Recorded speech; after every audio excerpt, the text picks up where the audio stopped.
저희 사경의 둘째 날 저녁입니다. 이제 오늘 낮 저녁해서 벌써 이틀이 지나가고 있습니다.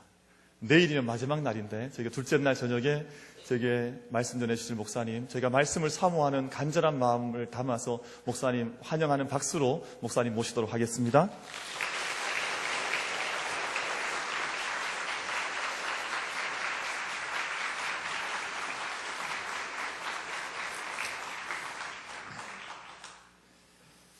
일본에 일본경제신문이라고 있습니다.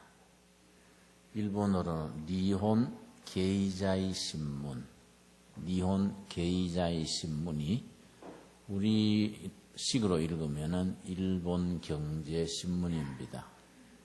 금년 4월 초에 한국 특집을 실었습니다. 그 특집의 제목이 한국은 왜 강한가? 이 특집의 제목입니다. 과거에 일본에 뒤처져서 일본의 지배까지 받던 한국이 최근 들어 일본을 바짝 따라오고 있다. 또 몇몇 분야는 한국이 일본을 앞선 분야도 있다. 반도체, 조선, 전자산업 이런 거는 일본이 한국에 뒤져 있습니다.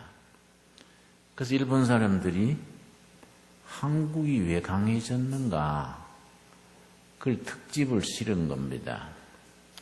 한국이 강해진 이유로 그 니혼 게이자이 신문에서는 세 가지를 들었습니다. 한국이 강해진 이유 세 가지.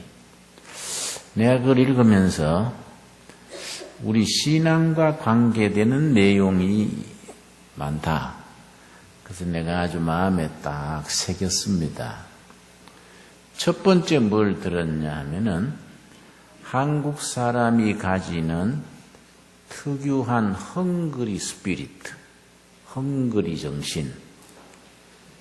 굶어 죽느니 뛰다 죽자 뭐 이런 거, 죽지 않으면 까무러치기다 뭐 이런 거. 한국 사람이 가지는 근성이죠. 근성. 왜든지 잘 살아보려고 자기 자신을 희생하고 투자하는 그런 헝그리 정신. 그래서 새마을운동에서도 잘 살아보세 그게 나왔었지요. 두 번째 뭘 짚었냐면은 좁은 국내 시장을 극복하기 위해서 세계로 뻗어나가는 세계화 정신. 그리고 그 신문에서는 글로벌리즘.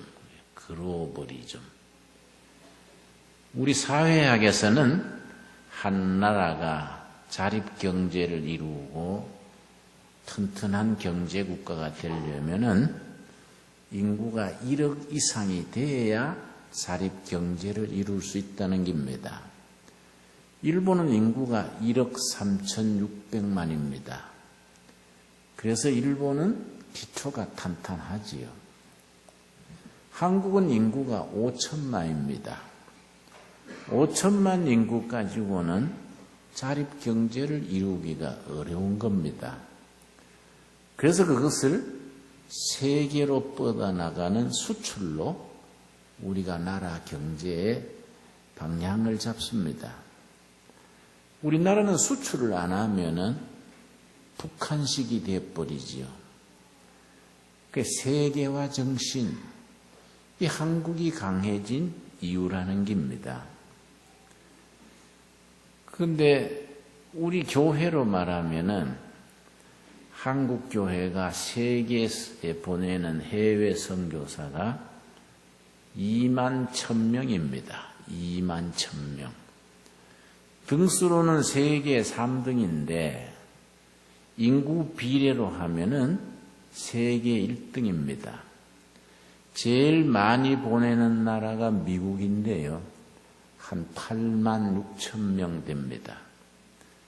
그러나 우리가 2만 1,000명이지만은 인구 비례로 따지면 우리가 더 많은 겁니다. 그래서 인구 비례로 우리가 세계 선교사를 가장 많이 보내는 나라입니다. 교회사, 세계사를 읽어보면은 선교사를 많이 보내는 나라는 하나님께서 그 교회와 그 나라를 반드시 축복하셨습니다. 우리나라가 앞으로 통일한국 시대에 세계로 뻗어나갈 수 있는 기초지요. 선교사를 많이 보내면은 하나님께서 그 나라, 그 교회를 축복하시고 사용하시는 겁니다.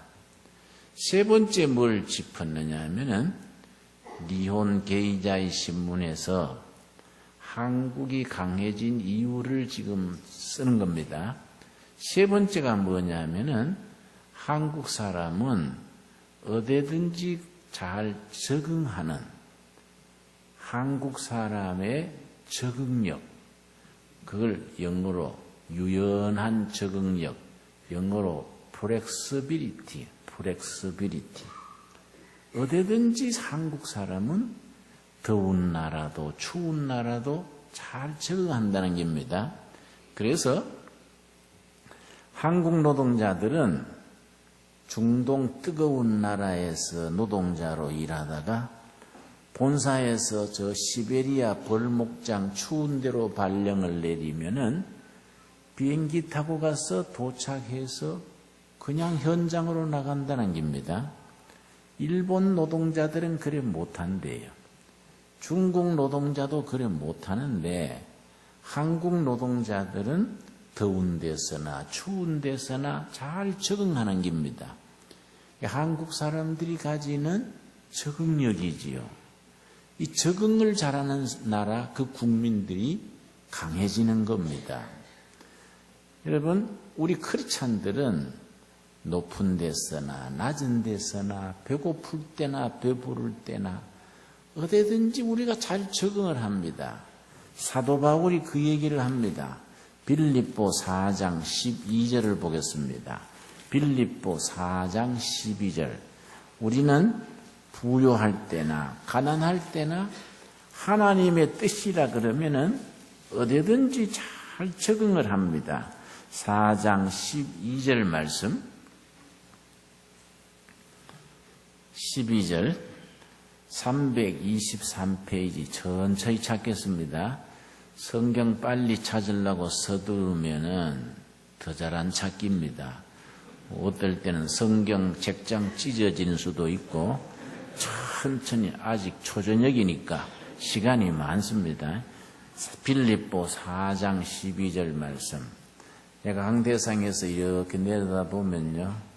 빌립보서를 찾는데 창세기부터 시작하는 사람이 있어요.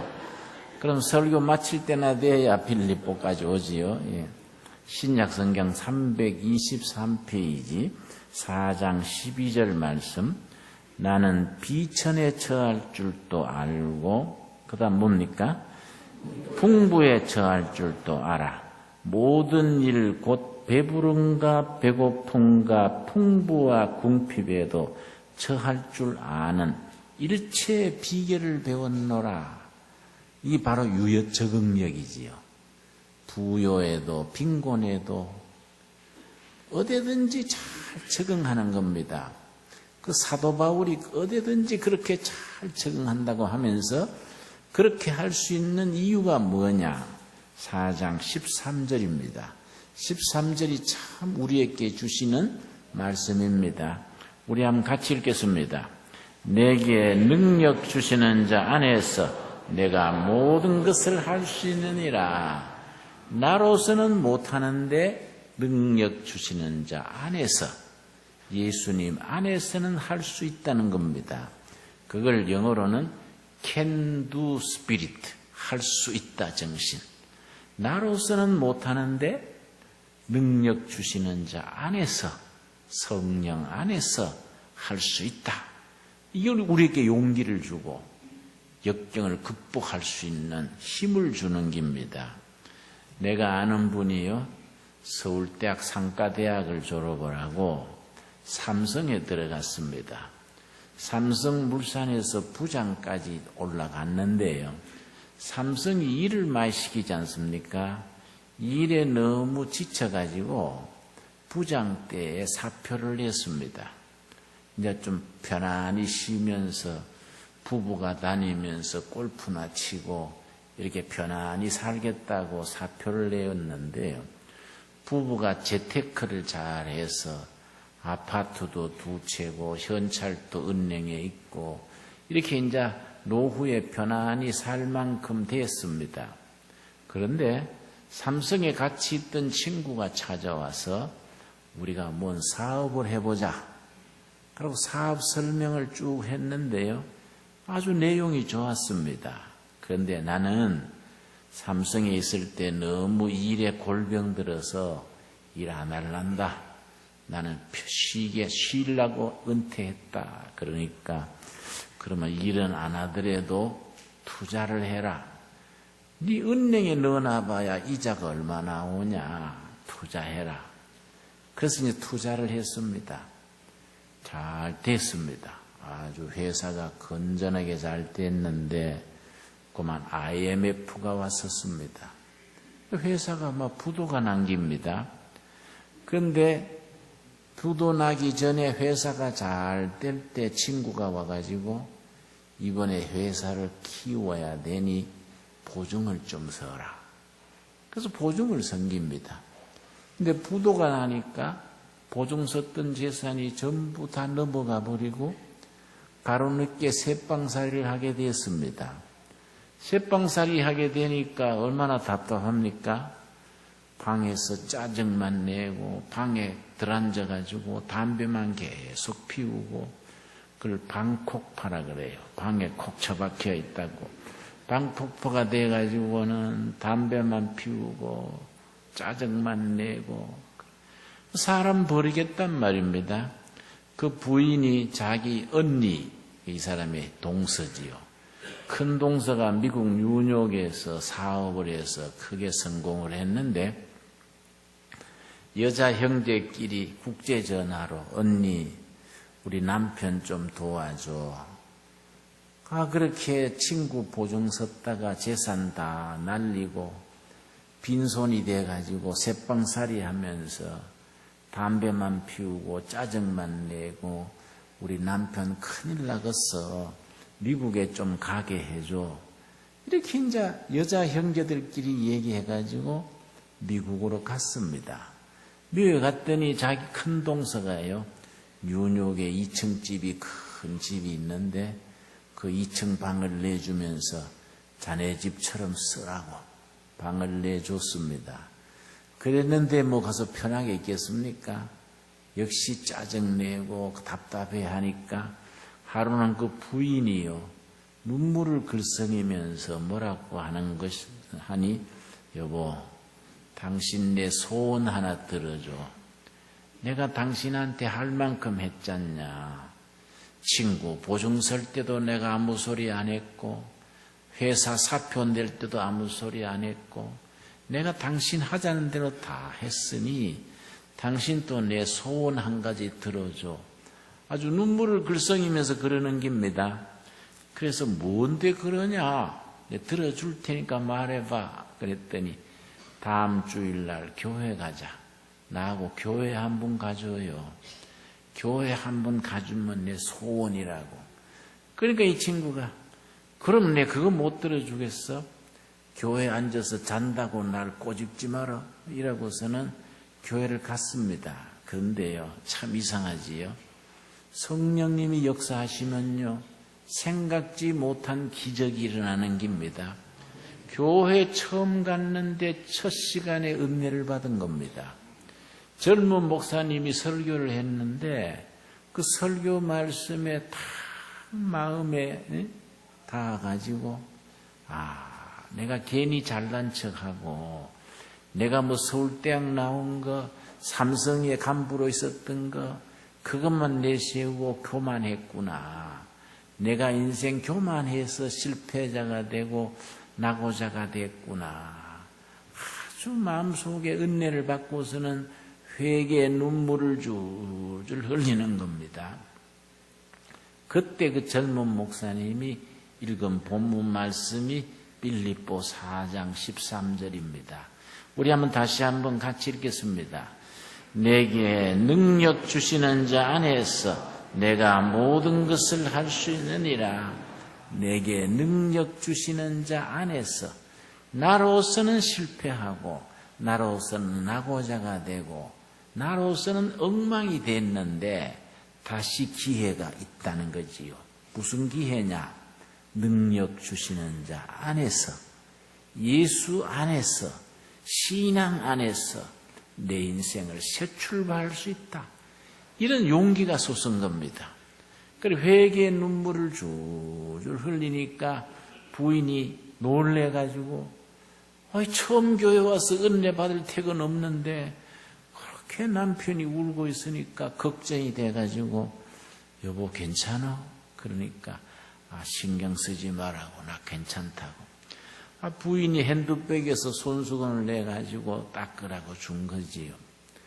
그래서 그 예배 시간에 첫 번 가가지고 빌립보 4장 13절 말씀에 은혜 받고 나로서는 실패했는데 예수님 안에서 새 출발할 수 있구나. 이런 용기를 얻고서는 예배 마치고 나온 겁니다. 그런데요, 뉴욕에 가면요, 한국인이 많이 사는 골목이 있습니다. 그걸 프러싱 스트리트, 한인 가게들이 쭉 이어집니다. 거기 이제 집에 갈 때 그 길을 지나가는데 이렇게 보니까요, 중국 사람 비슷한 사람이 007 가방을 손에 들고서는 가게마다 들어가서 뭘 파는 거예요. 가게에 들어가서 가방을 턱 열고서는 거기에 샘플을 가지고 뭐라고 설명을 하니까 가게 주인이 안 산다고 고개를 저으니까 다시 나오고 또 다음 가게 들어가고 그걸 계속 하는 거이지요. 뭘 가지고 저러나 가서 봤더니 공구입니다. 공구. 못배기, 톱, 이렇게 여러 가지 해서 망치 이런 거. 공구. 영어로는 하드웨어 그래요. 공구를 가방에 넣어가지고는 가게마다 가서 그걸 파는 겁니다. 그걸 볼 때 딱 마음에 확신이 왔습니다. 저건 나도 할 수 있겠다. 저건 영어를 잘 못해도 가게에 가서 망치 가지고 못 치는 흉내하고 톱 가지고 써는 흉내하고 $10, $20. 저건 나도 할 수 있겠다. 내 미국에서 새 출발하는데 저거부터 해야지. 이래 마음을 탁 놓고서는 집에 가서 자기 큰 동서한테 형님 나 5만 불만 좀 빌려주시오. 그 전에 뭐 하려고? 그러니까 내가 한번 해볼 게 있습니다. 그 자기 동서가 사업에 성공한 분이니까 수표 5만 불 탁 써서 줬단 말이에요. 그 다음날 공구상 도매상에 가가지고 이제 전부 견본을 사가지고서는 어제 중국 사람이 받는 그런 가방을 하나 구해서 전부 넣고서는 자기 이제 그 다음날부터 가게마다 가면서 이제 판매를 하는 겁니다. 그런데 그게 쉽겠습니까? 서울대학 나오고 삼성의 부장으로 있던 분이 망치 못배기 들고 가게마다 파는 게 쉽지 않지요. 가게에 들어가려니까 도살장에 들어가는 것 같단 말이에요. 그럴 때마다 가게 앞에서 숨을 몰아쉬고 눈을 질끈 감고 내게 능력 주시는 자 안에서 내게 능치 못할 일이 없느니라 믿습니다. 그러고 한번 소리 빽 지르고 들어가는 거예요. 들어가서 설명을 하니까 잘 안 사지요. 안 산다고 고개 흔드니까 또 나와가지고 그 다음 가게 들어갈 때 또 숨을 쉬고 빌립보 4장 13절 내게 능력 주시는 자 안에서 소리 빽 지르고 또 들어가고 그래서 하루 종일 다녔는데요. 100불치 팔았어요. 그 다음날 또 열심히 다녔는데 200불치 팔았습니다. 2달을 그렇게 매일 다니니까 이제 익숙해진 거예요. 가게 들어가는 것도 자유롭고 아주 이제 그 방면에 이제 아주 자연스러워진 겁니다. 한 2달 다니니까요, 어떤 사람이 주문을 하는 거예요. 나 그것 좀 주문합시다. 그 주문을 받으려면 전화가 있어야 되지 않습니까? 뒷골목에 허름한 방을 하나 얻어서 거기다가 이제 사무실 간판을 달고 주문 받으려면 전화 받는 아가씨가 있어야지요. 아가씨를 한 명 이제 고용을 했습니다. 첫 번째 직원이 댕깁니다. 또 몇 달 열심히 했더니요, 배달을 해야 되는 거예요. 배달. 주문이 들어오면 또 배달을 해야 되지 않습니까? 또 배달하는 남자 직원이 한 명 필요해서 또 데렸습니다.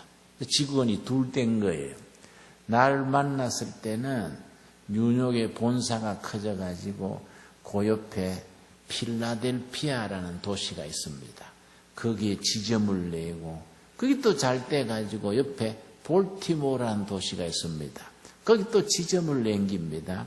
그때 나를 만났습니다. 그분이 나한테 뭐라는 거 하니, 목사님, 저희 하드웨어 마켓, 이 공구, 이 사업은 주이시, 유대인들이 전부 잡고 있습니다. 미국 전국의 유대인들이 전부 네트워크를 만들어가지고 잡고 있는데, 코리안 내가 거기에 뚫고 들어가서 성공할 줄로 믿습니다. 이러는 거예요. 나로서는 못하지만 나한테 무기가 있습니다. 그게 뭐이냐? 그러니까 빌립보 4장 13절이라는 거예요. 이 말씀 한 구절이 이 사람을 완전히 회복을 시킨 겁니다. 여러분, 빌립보 4장 13절 우리 한번 다시 같이 읽겠습니다. 내게 능력 주시는 자 안에서 내가 모든 것을 할 수 있느니라. 여러분 아멘 하시지요? 예, 이걸 영어로 뭐라 그런다고요? Can do spirit. 할 수 있다 정신. 나로서는 안 되지만은 예수님 안에서, 믿음 안에서 우리는 도전하고 우리는 개척하고 성공할 수 있는 겁니다. 그런 확신을 가지고 나가면은 세상에 무서울 것이 뭐가 있겠습니까? 저는요, 대구에서 고등학교, 대학을 다녔습니다. 내가 그때 다니던 교회가 종로교회라고, 지금은 종로교회하고 동문교회가 합쳐서 동로교회라고 바뀌었습니다. 그 종로교회를 다녔는데, 하루는 우리 어머니가 교회 갔다 오시더니요, 얘들아, 교회에서 우리를 사찰로 들어오라 한다.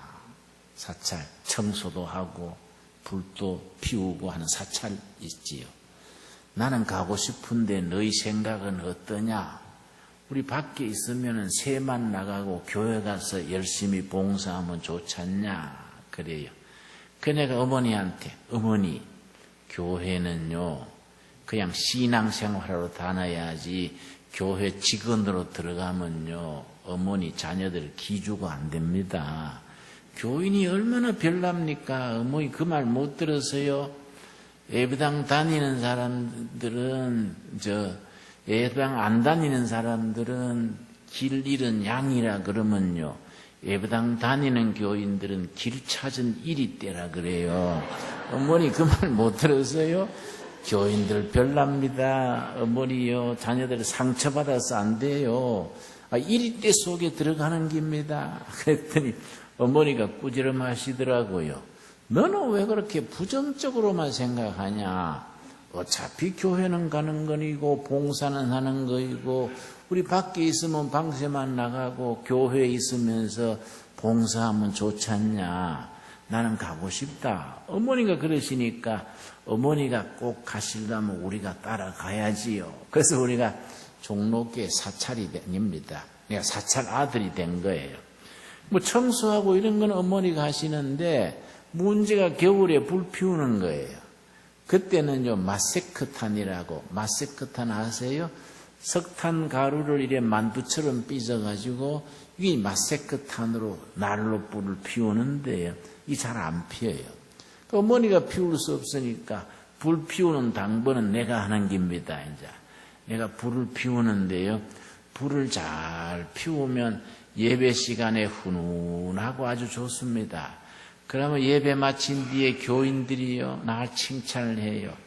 아이고 총각 불 잘 피웠다. 그러고 불 아깝다 놀다 가자. 그래가지고 이 난로가에 둘러앉아가지고 뭐 감자도 구워 먹고 입하고도 하고 뭐 재밌게 놀다가 불 꺼지면 이제 가고 그랬습니다. 그런데요, 불이 잘 안 피가지고 예배 시간에 연기가 꾸역꾸역 나면요, 교인들이 은혜 받아 우는 게 아니라 연기 때문에 우는 거예요.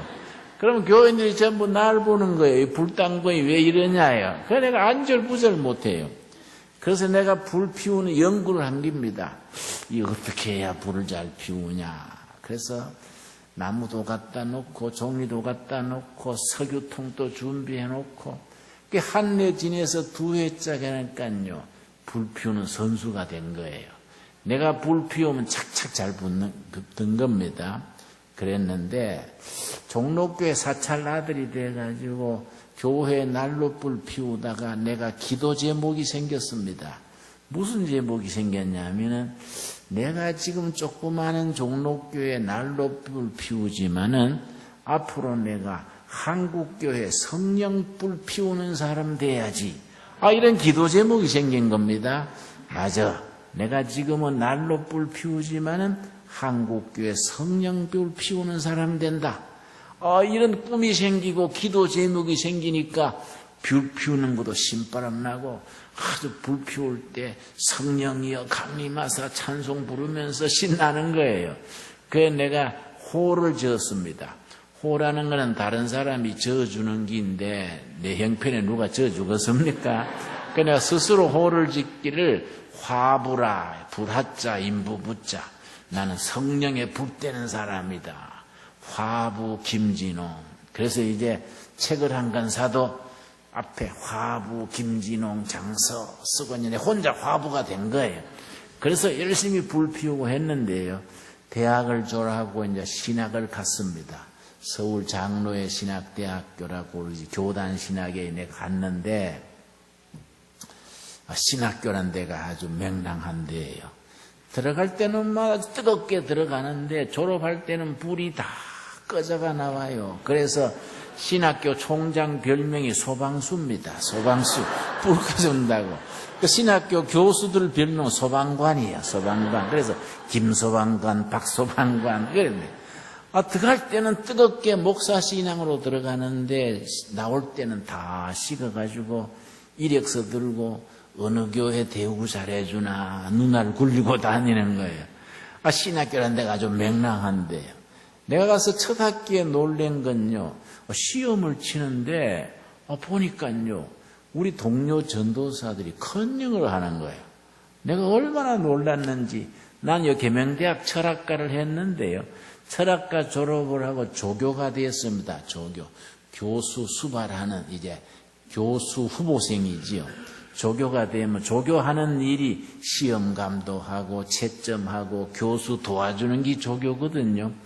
조교할 때 내가 이제 시험 감독을 했는데요. 철학과 학생들은 컨닝을 절대 안 합니다. 소크라테스 제자가 자존심이 있지 어떻게 까재미 눈을 해가지고 컨닝하냐. 철학과 학생들은 자존심 때문에요. 컨닝하지를 않아요. 저 육군사관학교 학생들도 컨닝 안 합니다. 대한민국 장교될 사람들이 어떻게 컨닝하냐 안 해요. 신부님을 길러내는 신부 신학교는요 아예 교수가 들어오지도 않아요. 흑판에 시험 제목 써놓고 나가버리면은 그냥 다 무감독 제도로 시험을 칩니다. 그런데 목사가 될 신학교 학생들이 컨닝을 하니까 이거 안 되잖아요. 그래서 내가 쉬는 시간에 앞에 나가가지고 여러분 내가 뒤에서 보니까 컨닝하는 분들이 있는데 이거 큰일 날 일입니다. 우리가 어떻게 천국을 컨닝에 들어가겠습니까?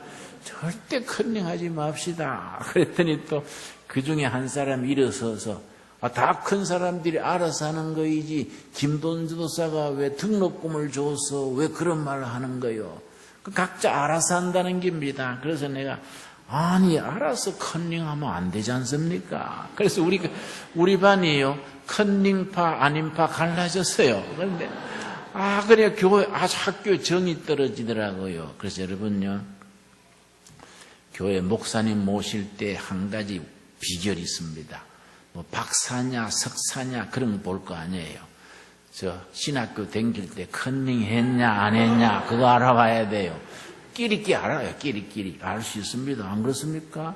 석사 진짜 석사는 누굽니까? 스데반 석사지요. 돌에 맞아 죽었으니 석사 아닙니까? 그랬지요? 박사는 베드로 박사지요. 침대에서 못 죽고 밖에서 십자가에 죽었으니까 베드로 박사지요. 예. 진짜 우리가 진실되고 정말 순수하고 그래야 되는데 컨닝을 해가지고 목사가 되면 어떻게 되겠습니까? 근데 학교를 못 다니겠더라고요. 그래서 내가 1년 마칠 때쯤 가서 아이고 내가 이 제도화된 교회 안수받는 목사 해가지고는 사람 버리겠다. 이거 뭐 종교인들이 목사 될 사람들이 위선자들이지 않냐. 그래서 내가 자퇴를 했습니다. 1년 마칠 때 돼가지고 내가 스스로 자퇴하고 나는 목사 되지 말고 대군에 내려가서 내가 노동자로 일하면서 공장에 일하면서 노동자들을 전도하는 평신도 전도자가 돼야지 이런 생각을 한 겁니다. 우리 교회사에 그런 평신도 전도자들이 많습니다.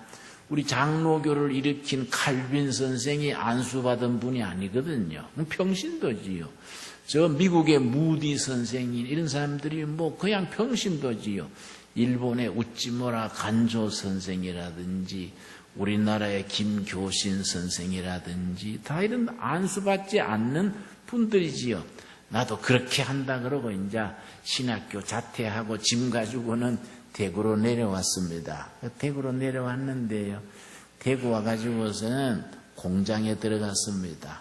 그때 칠성동에요. 신성공업사라고 철공소가 있었는데 일꾼이 한 800명 됐습니다. 거기에 내가 노동자로 들어간 겁니다. 이제 이력서 쓸 때 초등학교 졸업 쓰고 길가에서 20분 만에 사진 나오는 증명사진이 있습니다. 그거 하나 찍어가지고 붙여서 초등학교 졸업하고 내니까 아주 내 얼굴이 본래 빈티가 흐르지 않습니까? 사진하고 이력서 보고 얼굴 보더니 그런 줄 알고 그냥 넣어줬습니다. 그걸 위장 취업 그래요. 그 내가 이제 신생공업소 철공소 직원이 됐는데요. 철공소에서 나를 어디다가 배치했느냐 하면은 철공소니까 지하실에 용광로가 있습니다. 용광로에 불 때는 화부로 나를 배치를 하더라고요. 그러니까 화부가 된 거예요, 화부가. 그 내가 철공소 지하실에서 용광로에 불을 피우는데요. 거기에 이런 파이프가 2개가 있어요. 한 파이프에는 바람이 나와요. 공기가 나와요. 한 파이프에는 기름이 나와요. 그걸 잘 조정을 해서 불을 이제 잘 떼면은 용광로가 아주 뜨거워질 때에 자동차 볼트, 나트 이런 거 만드는 공장이에요. 자동차 볼트가 나오면은 뜨거운 용광로에 그걸 집어넣습니다. 발갛게 달으면은 끄집어내가 찬물에 팍 담가요. 그러면 또 다 식으면 다시 또 용광로에 집어넣습니다. 뜨거워지면 다시 또 찬물에 넣고 그 뜨거운 물, 뜨거운데 찬데 왔다 갔다 하면 단단해지는 게 새가 우리 목욕탕 가서 온탕, 냉탕 왔다 갔다 다시 그런 거예요. 그게 이제 하는 일인데요. 일주일마다 2교대를 하거든요. 밤 교대할 때는요, 밤 2시, 3시 되면은 막 잠이 쏟아져요. 그러면 막 내가 잠 안 자려고 내가 대학 시절에 화부가 된다 그랬는데 내가 그걸 잊어버리고 있었더니 성령님이 나를 이 보내셨구나. 그 밤중에 막 잠 안 자려고 막 성령이 억항림하사 막 찬송을 부르면서 또 앉아서 기도도 하고 그렇게 내가 화부 생활을 했었습니다. 근데요, 한 1년 해보니까 안 되겠어요. 그래도 신학교에서 목사가 돼야겠다. 그래서 다시 1년 뒤에 다시 신학을 간 겁니다. 갔더니 내 동기생들은 좀 올라가고 난 처진 거예요. 동기생들이 나를 놀리더라고요. 용감하게 가더니 뭐 왜 왔냐고. 그 내가 동기생보다 이제 낙제를 한 거이지요. 신학교 2학년 때 내가 생각하기를, 내가 이왕 목사를 하려면은 성경적으로 해보자. 성경적인 목사가 어떤 목사냐? 내가 성경을 읽어보면요, 가난한 자들을 돌보라고 여러 번 말했거든요. 지식인 또 하나님이 사랑하시고 부자도 다 구원받아야 되지만은 성경은요, 가난한 자들, 고아, 과부, 나그네, 가난한 자들에 대해서 굉장히 강조를 했습니다. 그래서 내가 성경에 강조하는 가난한 자들한테 가서 목회를 해야지. 그래서 신학교 2학년 때 서울 시내를 다 뒤졌더니요, 청계천 하류에 뚝방촌이라고 있는데 1600세대가 사는데요, 제일 가난하더라고요. 살아가는 게 너무너무 힘들게 살더라고요. 그 동네에 내가 들어간 겁니다. 가서 이제 개척을 해서 신학교 학생 때 교회를 시작을 했는데요, 열심히 했지요. 열심히 하다가 신학교 졸업을 한 달 앞두고 막 중앙정보부에 체포가 돼서 감옥을 가게 됐습니다. 우리 정치범들은 독방에 넣었거든요. 독방이 0.7평이에요. 한 평이 안 되는 겁니다. 그러니까 보건체조를 못해요. 방이 비좁으니까. 한 평이 안 되니까 팔을 못 벌리지 않습니까? 팔을 요 정도밖에 못 벌려요. 운동이래야 그저 팔굽혀펴기 하고 그런 조금 하는 방인데요, 다른 책은 다 압수해버리고 성경만 차입시켜 줬습니다. 그러니까 감옥에서는 성경이라 안 그래요. 이스라엘 무협지라 그래요.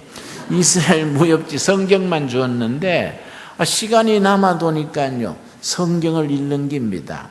성경을 읽는데요, 월요일 날 아침에 창세기 1장 1절 시작해서 천천히 낮에만 읽었더니요, 토요일 오후 되니까 요한계시록 22장 딱 끝나더라고요. 그러니까 엿새 만에 성경 한번 읽고 회개했습니다. 내가 모태신앙으로 평생 교회 다니고 신학교를 하고 하면서 엿새만 한 번 보는 성경을 1년에 한 번도 안 읽고 내가 신학 공부하고 목회했구나. 아주 내가 회개를 했습니다. 근데 내가 군사재판에서요 15년 선고를 받았습니다. 그래서 내가 왜 오래 살아라 그러네. 좋다. 그러면 이미 베린 몸 감옥에서 이스라엘 무협지 성경이나 열심히 보다가 나가야지 하고 이제 엿새 한 번 읽고 7일째 안식하고 15년을 읽으면 몇 번 읽나 내가 계산을 다 해봤습니다. 그러고 이제 성경을 읽는 겁니다. 읽다가 한 번 성경 읽는 방법이 두 가지입니다. 첫째는요, 소설 보듯이 쭉쭉 읽어 나가는 것을 통독. 그냥 소설 보듯이 그냥 읽어 나가는 겁니다. 두 번째는 한자 한 문장 꼽 씹으면서 그렇게 읽는 걸 정독 그래요.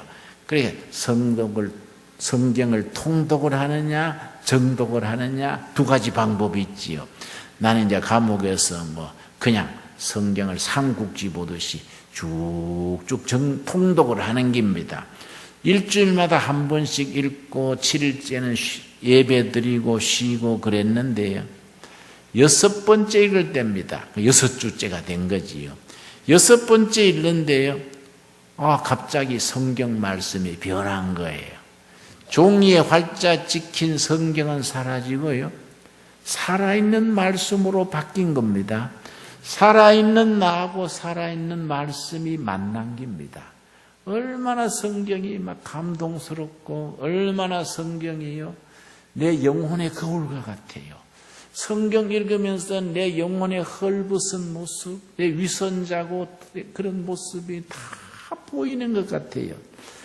회개의 눈물을 쭉쭉 흘리면서 성경 읽었습니다. 너무너무 성경 읽으면서 감동해서 예레미야서를 읽는데 그렇게 눈물이 나요. 눈물을 닦으면서 성경을 읽었습니다. 그때 참 내가 은혜를 받았어요. 그러면서 이제 감옥을 사는데요, 1974년 2월 23일입니다. 74년 2월 23일. 2월 23일이 나한테는 너무나 중요한 날이어서 나는 해마다 2월 23일이 되면은 꼭 금식을 합니다. 74년부터 금년까지 한 해도 안 빠지고 꼭 2월 23일만 되면 금식을 합니다. 그날 받은 은혜 때문이지요. 그 2월달 늦추위가 왔는데요. 너무 추웠습니다. 우리 정치범 독방은 햇빛이 들어오지 않아요. 햇빛 들어오지 않는 방에 너무 추우니까요. 추위가 심해지니까 나중에는요, 다리뼈를 막 비트는 것 같아요. 저리고 따가워요. 가위나 바늘을 가지고 다리뼈를 후벼 파는 것 같아요. 추위가 심해지면 그렇게 힘듭니다. 너무 추워서 내가 막 감당을 못하겠습니다. 그래서 내가 뛰다가 찬송 부르다가 기도하다가 어쩔 줄 몰라 했는데요. 그러다가 좋은 생각이 났습니다. 내가 성경에서 불자를 찾으면서 추위를 이기고 시간을 보내야지, 이런 생각이 난 겁니다. 그래서 내가 성경을 펴고서는 불자를 찾기 시작했습니다. 맨 처음 찾은 불자가요, 출애굽기 3장입니다. 출애굽기 3장에 모세가 호렙산에서 양떼를 치는데 떨기나무에 불이 붙었습니다. 떨기나무 우리나라 말하면 찔레덩굴이에요. 찔레덩굴에 불이 붙었는데 꺼지지를 않는 겁니다. 모세가 이상해서 가까이 갔더니 하나님께서 이르시기를, 모세야, 네 선 땅은 거룩한 땅이니 네 발에 신은 신을 벗어라. 하나님께서 모세를 이스라엘의 인도자로 불렀습니다. 자, 그 말씀부터 시작해서 불자를 찾는데요. 사사기 6장에 보면은 기드온 300용사가 항아리에 횃불을 숨겨서 미디안 군대를 쫓아내지요. 저 열왕기서 보면은 갈멜산 꼭대기에서 바알 선지 450명하고 엘리야 선지가 갈멜산 꼭대기에서 불로 겨루지요. 그 말씀 기억나시지요? 이사야서 6장 보면은요, 청년 이사야를 제단 숯불로 입술을 찢으면서 이사야가 부름받는 소명의 말씀이 있습니다. 이런 말씀을 천천히 읽어 나갔는데요. 신약에서 맨 처음 불자는 마태복음 3장 11절입니다. 예수님이 세례 요한이 예수님을 소개하기를, 나는 물로 세례를 주지만은 내 뒤에 오시는 이는 나보다 능력이 많으셔서 불과 성령으로 세례해 주시리라. 세례 요한이 말하는 내용입니다. 그 다음 불자를 읽고 내가 깜짝 놀랐습니다. 오늘 읽은 본문 말씀입니다. 누가복음 12장 49절. 우리 다 한번 같이 찾겠습니다. 누가복음 12장 49절 그날 읽고요. 야, 성경에 이런 말씀이 있었나? 내가 어려서부터 교회 다니면서 누가복음을 수십 번 읽었을 텐데 옛날에 이런 말씀 있는 줄 몰랐습니다. 그날 내가 이 말씀 읽고 너무 놀랐습니다. 누가복음 12장 49절 우리 한번 같이 읽겠습니다. 내가 불을 땅에 던지러 왔노니 이 불이 이미 붙었으면 무엇을 원하리요? 예수님이 땅에 불 던지러 오셨다는 겁니다. 그런데 내가 던진 불이 이미 붙었으면 내가 더 원할 게 없다. 이 말씀 읽고 내가 깜짝 놀라서 무릎을 꿇고 두 손을 모으고 간절히 기도했습니다. 이 세상에 불 던지러 오신 예수님, 내가 이 감옥에서 너무 추워서 정신이 혼미합니다. 불 좀 던져 주시옵소서. 이 땅에 불 던지러 오셨는데 나한테 불 좀 던져 주시옵소서. 간절히 기도했습니다. 그 다음에요, 그 다음 불자가 사도행전 2장 1절에서 4절입니다. 오순절 성령이 불이 임해가지고 교회가 시작이 된 겁니다. 그래서 사도행전 2장 첫 부분이 교회 생일입니다. 예수님의 생일은 12월 25일 성탄절이지요. 교회 생일은 사도행전 2장 오순절 성령의 불이 임한 날이 교회 생일입니다. 사도행전 2장 1절 첫 마디가 뭡니까? 오순절날이 이미 이름에 그들이 다 같이 한 곳에 모였더니 그 다음 호련히 어디로부터입니까? 하늘로부터. 요점이지요. 하늘로부터. 거기에 줄을 칩시다. 하늘로부터. 교회는 하늘로부터 은혜가 임하고 성령의 불이 임하고 사명이 임하고 능력이 임하는 데서 교회가 시작이 되는 겁니다. 하늘로 임하는 성령의 역사가 없이 얼마나 신앙생활이 힘듭니까? 호련히 하늘로부터 급하고 강한 바람 같은 소리가 있어 그들이 앉은 온 집에 가득하며 3절 4절 우리 같이 읽겠습니다. 마치 불의 혀처럼 갈라지는 것들이 그들에게 보여 각 사람 위에 하나씩 임하여 있더니 그들이 다 성령의 충만함을 받고 성령이 말하게 하심을 따라 다른 언어들로 말하기를 시작하니라. 3절 4절 1년 동안에 내 몸에 변화가 옮깁니다. 내 몸이 훈훈해진 겁니다. 내 몸이 훈훈해져서 깜짝 놀라서 이게 웬일인가. 내가 불불 그러다가 자기 최면에 걸렸나. 그러다가 내가 이게 쓸데없는 생각이다. 성령님께서 내 기도를 들으시고 불러서 함께 해주시는구나. 그걸 확실히 깨달은 건 언제냐? 내 마음에 기쁨이 넘치는 거예요. 내 마음에 기쁨과 감사가 넘치면서 얼마나 기쁜지. 성령님이 나도 사람 대접해 주시고 내 기도를 들으시고 불러서 함께 해주시는구나. 마룻바닥을 더듬어 보니까요, 그 차운 마룻바닥이에요. 온돌방처럼 따뜻해졌습니다. 깜짝 놀래가지고 사면 벽을 더듬어 보니까 스팀이 들어온 것 같아요. 온 방이 훈훈해졌습니다. 내가 얼마나 감동했는지.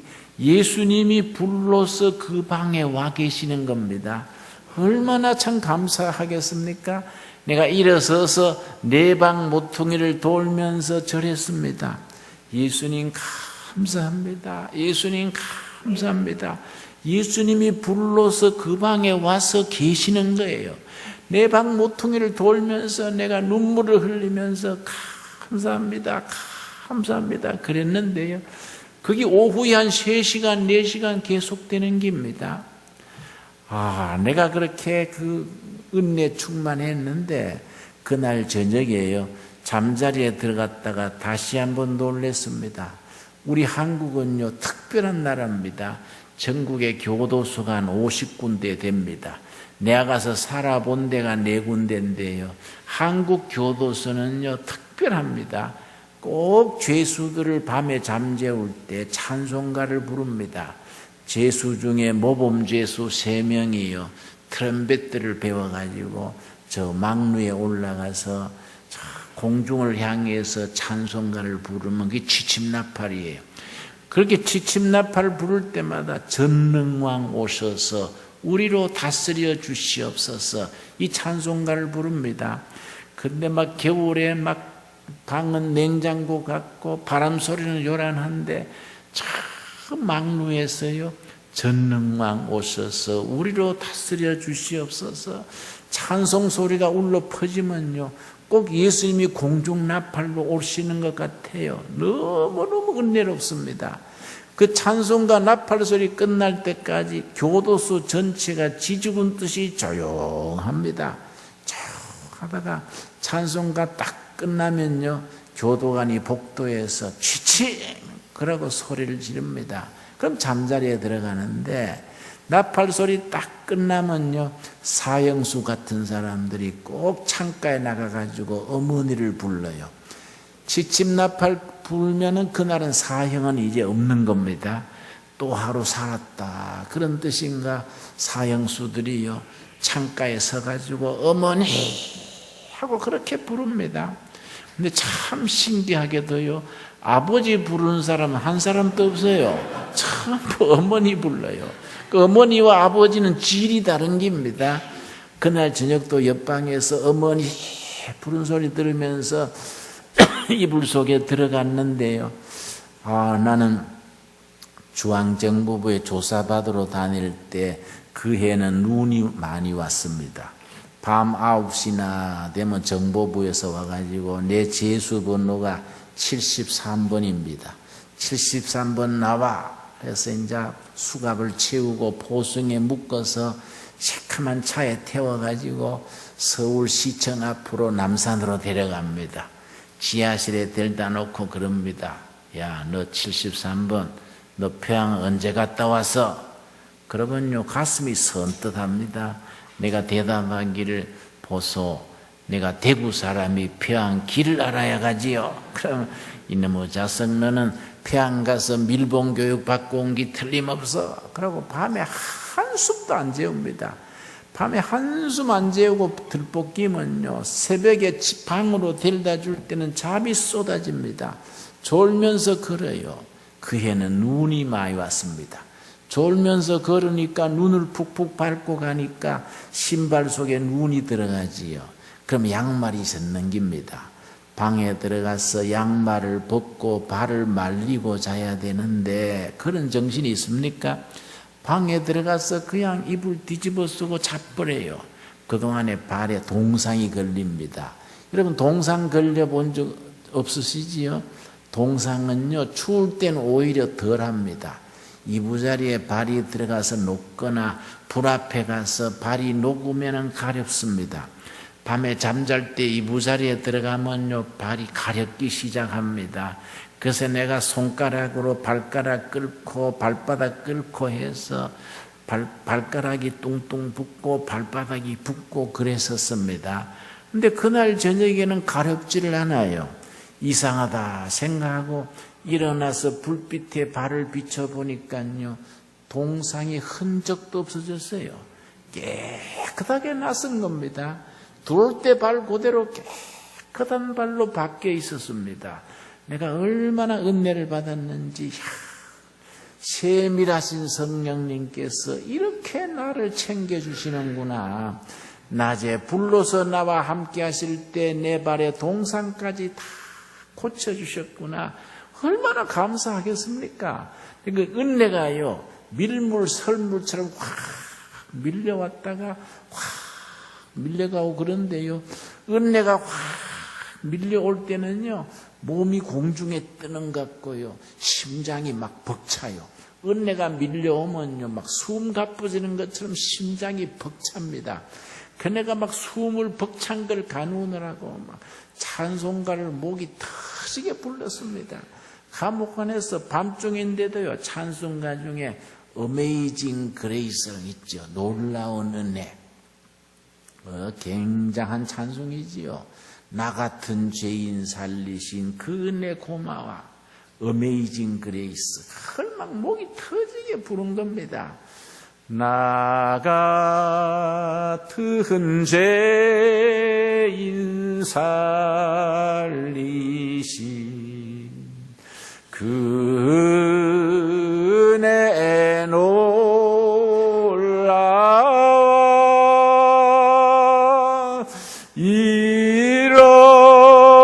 잃었던 생명 찾았고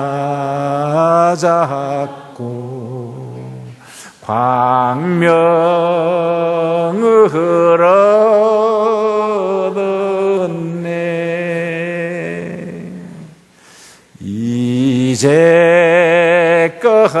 내가 산 것도 주님의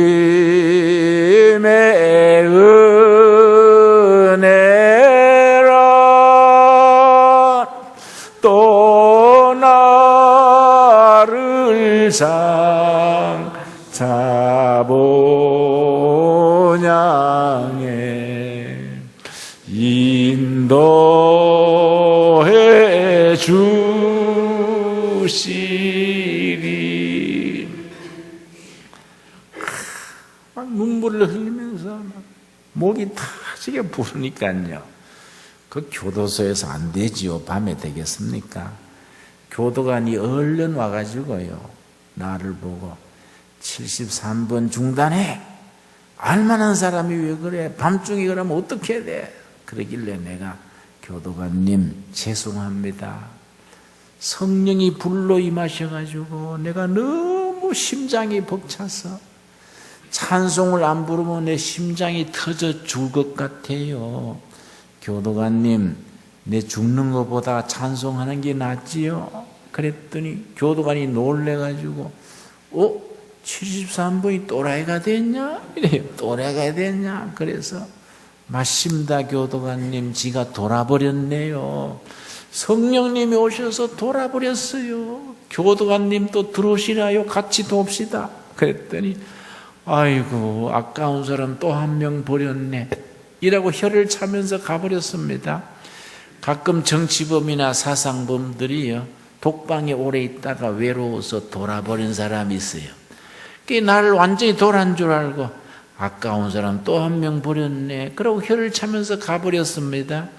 내가 웃다가 손뼉 치다가 찬송하다가 밤을 콕박 세웠는데요. 밤을 그렇게 한숨 안 자고 세웠는데도요, 몸이 날아갈 것 같아요. 얼마나 감격스럽고 홀가분한지. 그 다음날 아침밥이 들어왔습니다.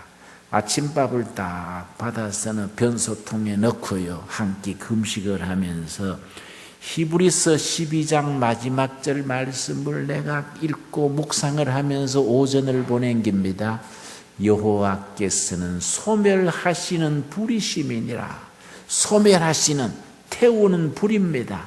여호와께서는 불이신데 내 허물과 죄를 불태우시고 젊은 날의 고뇌와 방황도 불태우시고 내 열등감, 콤플렉스, 상처도 아픔도 소멸하시고 원망도 시비도 다 소멸하시는 불이신 겁니다. 성령께서 내 모든 상처와 아픔과 허물을 다 불태우시고 새 사람으로 새 출발하게 하신 겁니다. 내가 그 말씀 오전에 읽고 금식하고요, 점심 때 다시 밥이 들어오는 걸 받아가지고 변소통에 넣고 고린도 후서 5장 17절 복음에 애끼습니다.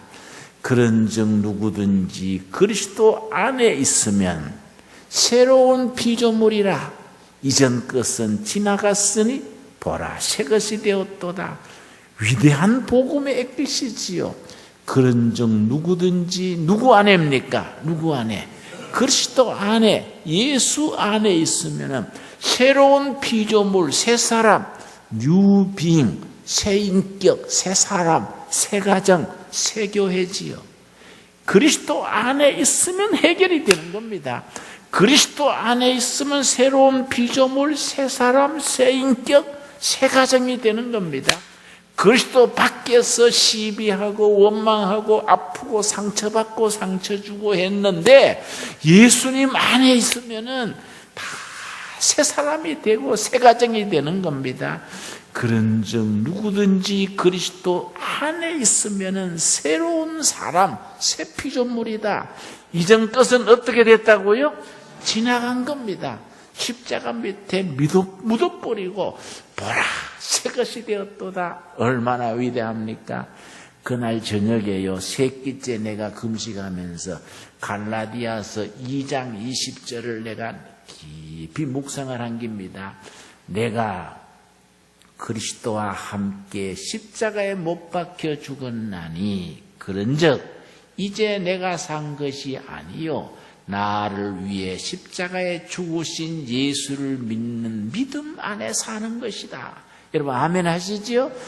그래서 복음은 신비입니다. 신비, 미스테리. 신비주의가 아니고 미스테리, 신비입니다. 왜 신비입니까? 우리가 2013년에 한국 땅에 살고 있는데 2000년 전에 예수님이 십자가에 죽으실 때 우리도 같이 죽었다는 겁니다. 신비지요, 신비. 내가 그리스도와 함께 십자가에 죽었나니 그런즉 이제는 내가 산 게 아니다. 나는 죽어버린 겁니다. 예수님이 죽을 때 내가 다 죽었습니다. 이제는 내가 산 것이 아니고 예수를 믿는, 나를 위해 십자가에 죽으신 예수를 믿는 믿음 안에 내가 사는 것이다. 얼마나 위대하고 놀라운 복음입니까? 내가 새끼째 금식하면서 그 말씀을 깊이 묵상했습니다.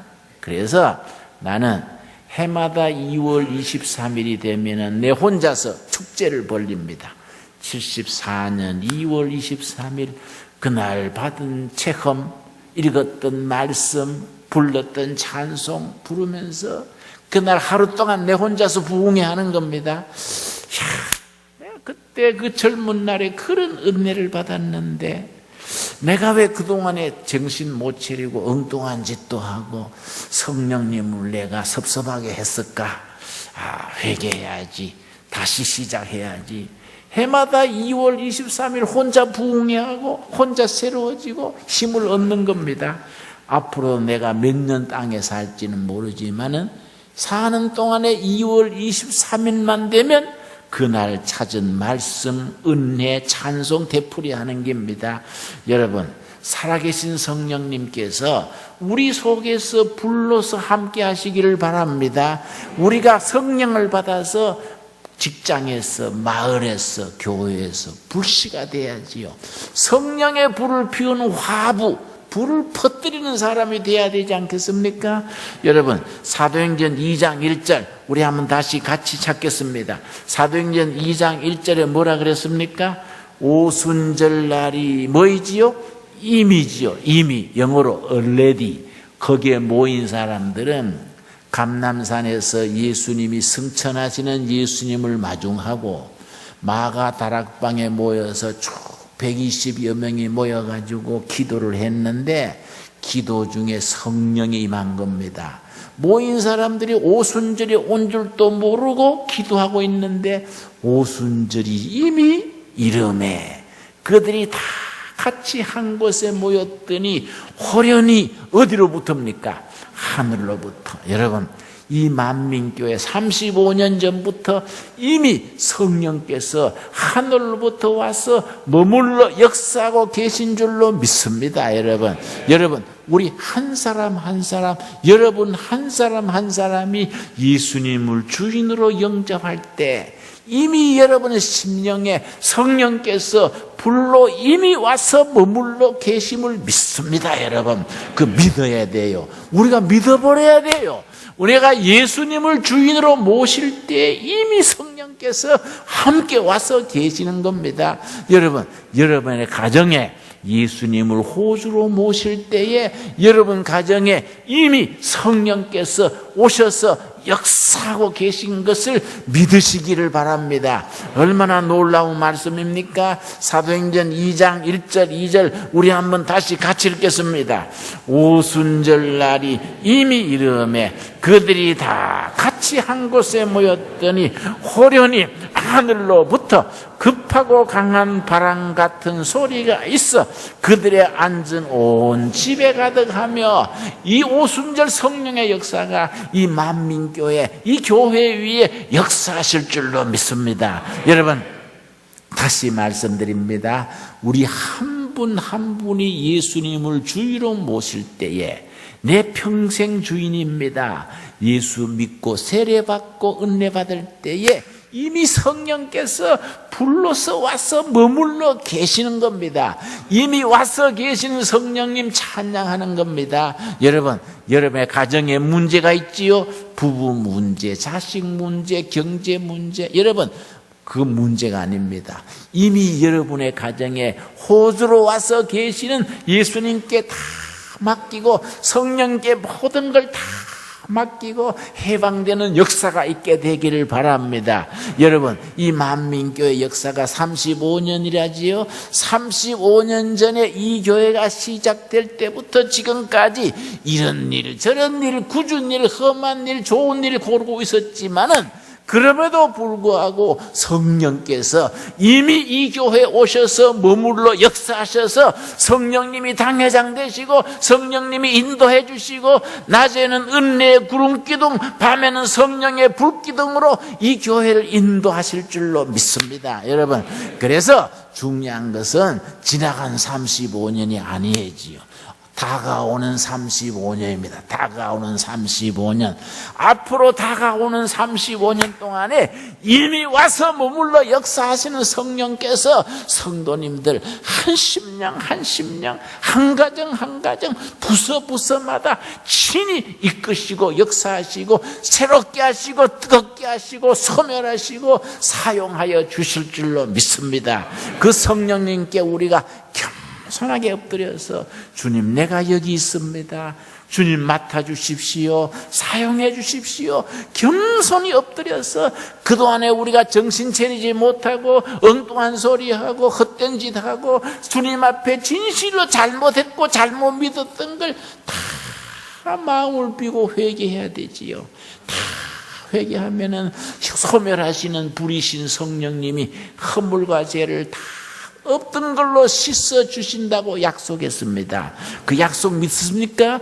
그 약속 안에서 정말 성령께서, 이미 오신 성령께서 우리 각 사람을 통하여 역사하시고 각 가정에 살아 역사하시고 이 교회를 통해서 이 대구 시내 경상북도에 우리 조국 땅에 성령의 불씨가 되어서 여러분을 사용해 주실 줄로 믿습니다.